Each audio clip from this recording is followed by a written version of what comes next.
Hello and welcome back to All About Community. Again, my name is Robert L. Harris. I am your host, and we're talking with Mayor Sheng Thao, who is the mayor right here in the city of Oakland. Been on the job a little over 90 days, and apparently she's still excited.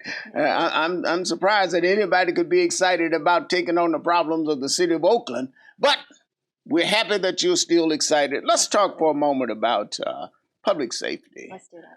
Matter of fact, I read in the paper where your car got burglarized, and that's a personal feeling when your own vehicle is burglarized. Absolutely.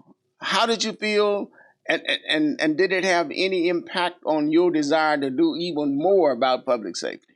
So, my car got broken into. It was a smash and grab. Literally, I was in the establishment for 10 minutes, and they broke into my car window within 10 seconds.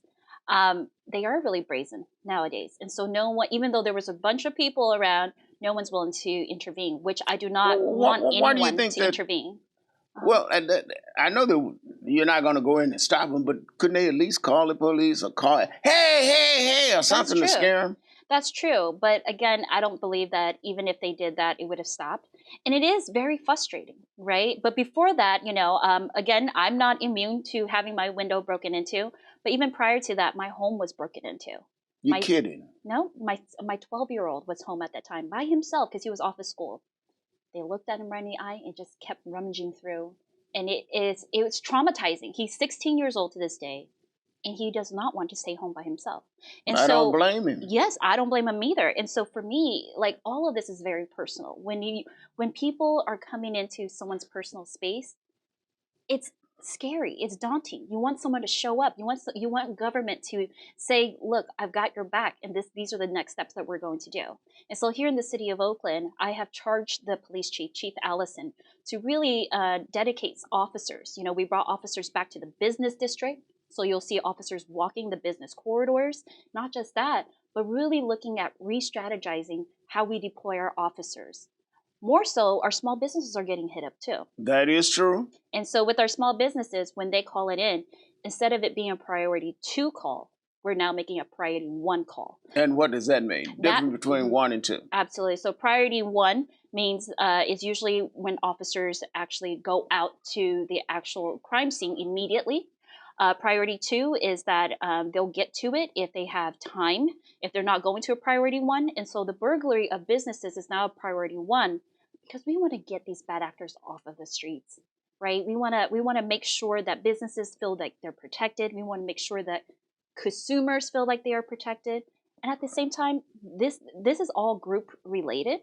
And I say group because not gang related, because these are just groups of people, right, doing this work. And it's not only in Oakland, it's across the whole Bay Area, And so if we can actually work together regionally, then all the cities will be better off by it. I note that we are now doing a nationwide search for a police chief.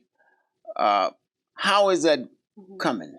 So right now we're at what stage are we in? Yeah, we're at the very first stage, which is the police commission. It's the police commission that moves forward with the starting of searching for a police chief. The time that I come into play is when actually the police commission refers 3 names to me. And then from those 3 names, I can decide whether or not I choose one of them as a police chief, or I can deny all 3 and have the police commission do the search all over again. But under our charter, it is the police commission that actually does the searching for the police chief. And does that involve any community engagement?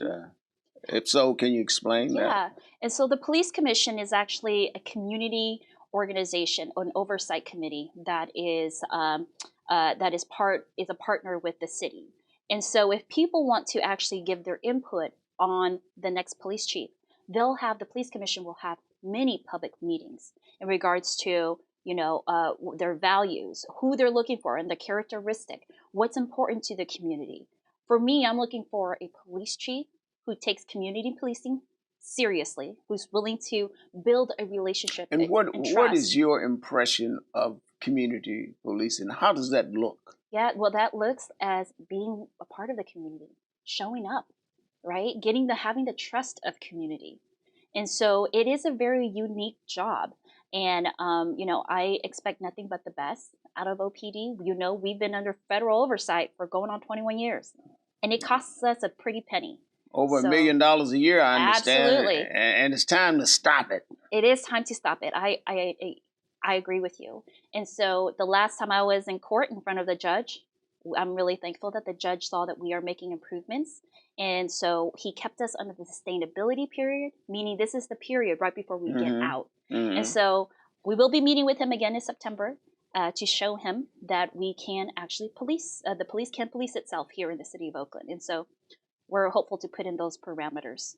And the police commission plays a critical role in that, as well as the Office of Inspector General or something. That's right. So the police commission, that holds the Office of Inspector General and the Community Policing Review Agency.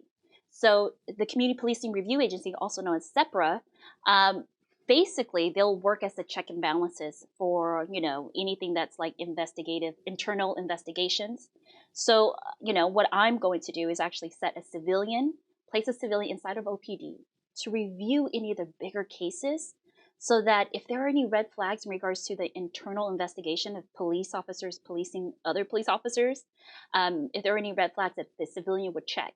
Because the idea is we have to civilianize the people who are investigating these cases. Civilianize the people who are investigating.